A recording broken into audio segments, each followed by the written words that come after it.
Welcome to Ellie Goldsmith's Relationship Flow. We are putting the intimacy focus on a hold unless requested otherwise. We thank you for joining us, and today we'd like to focus in on an important part of relationships, which is staging. To be able to create the scenarios, the setting that creates more warmth, love, joy, and emotional safe space for your family. I'm not speaking from somewhere of mastery or some sort of expertise. I'm speaking from, thank God, request and search for these kind of true realities and true goals.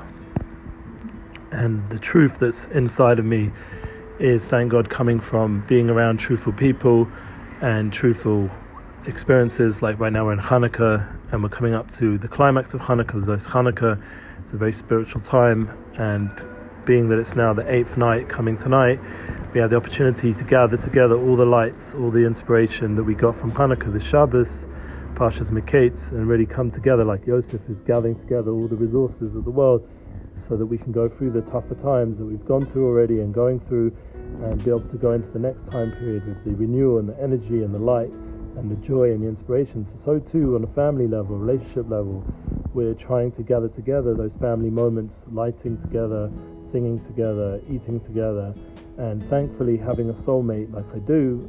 She has been searching online for different ideas how to create a positive setting that's realistic for our family, that creates a lot of warmth, love and joy. I've been writing in my United Souls book about how important this focus is, to be able to connect the United Soul aspect to the next generation, and to be able to have relationships that flow in a real way.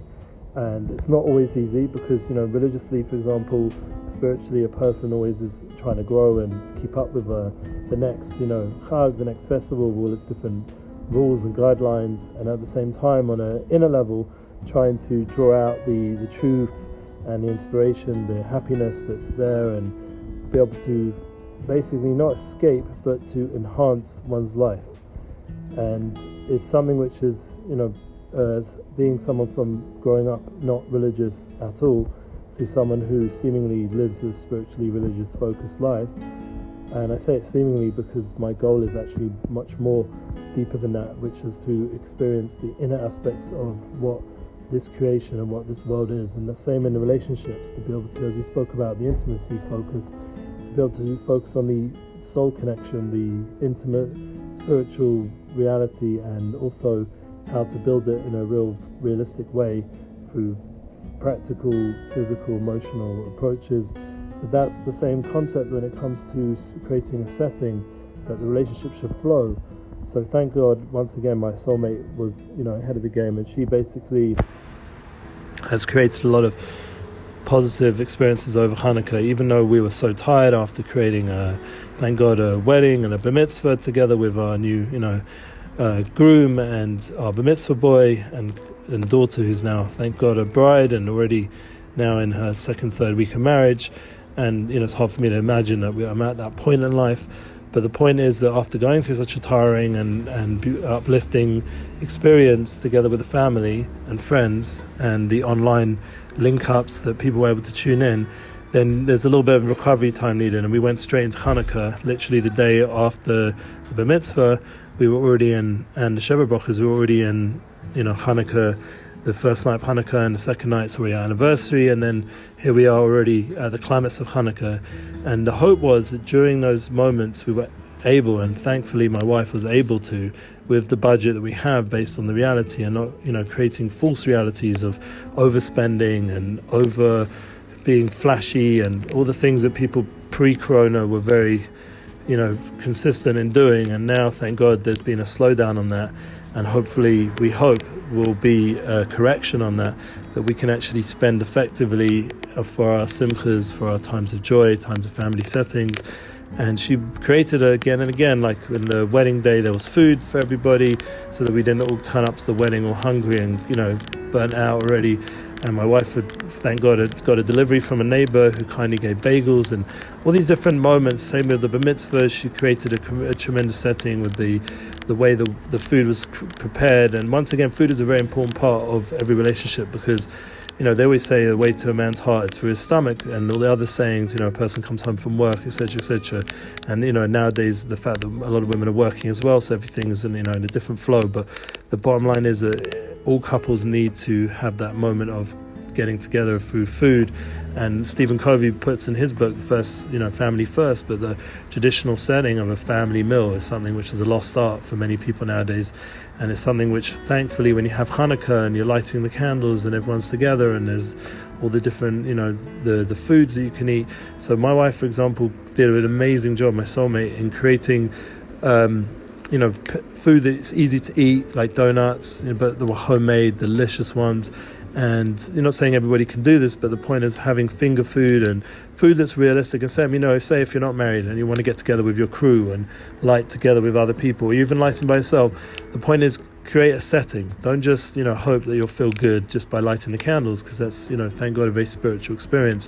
But you have to also be aware that you have a physical part of your being, and you need some aspects of joy. And it usually if you buy garbage, you feel like garbage. So if you buy more healthy food, like vegetables cut up and different dips and things that are more like homemade, low fat, and cleaner content, not just all kinds of stuff, so that creates the kind of mindset of a good physical state that's positive. A bit of wine for l'chaim, or something a bit more schnapps, or whatever it is that people are into, and create that setting with nice serviettes and nice plates. It doesn't have to be, once again, expensive. Thank God there's so many options nowadays.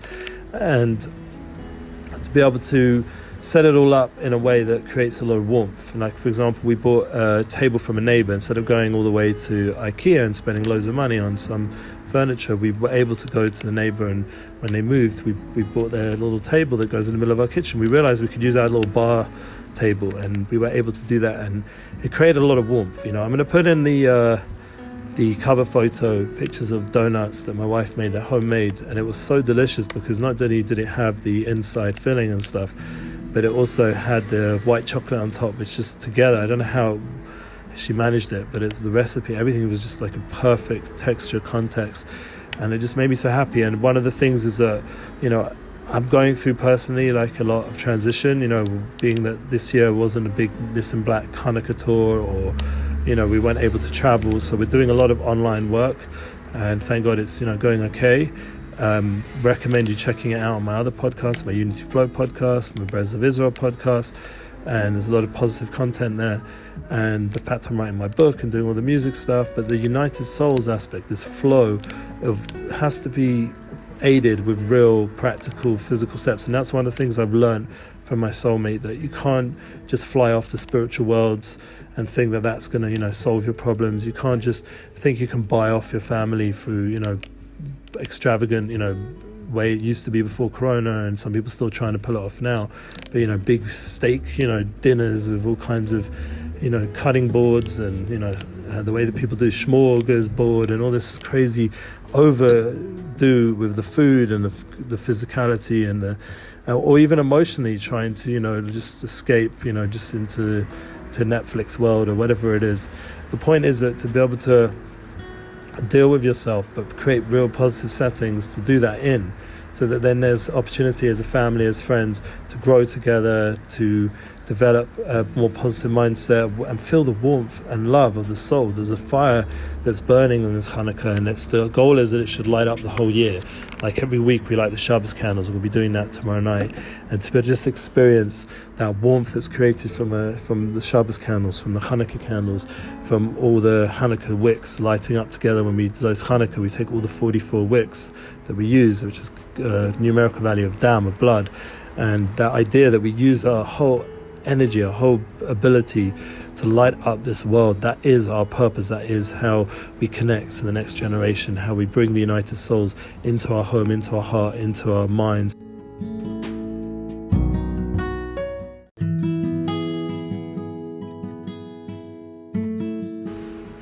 Anyway, so I really appreciate you tuning in again this week, and I just once again hope that we'll have like a series on intimacy and other ideas. But this week is really just getting into the staging of positive relationship flow moments that you can elevate and have united soul connection, where you feel that you really are one as a family. There really is a lot of bridges and common ground, and not allow the generation gap or the internet distraction to really take over, and to realize the internet can be used as a tool to bridge those united souls, like we're doing on this podcast. And I believe in our ability to really bring that soul level to everything, including our relationships. So have a wonderful Shabbos and keep in touch. You please share your relationship flow, and please God, with positive feedback, we'll keep ours coming.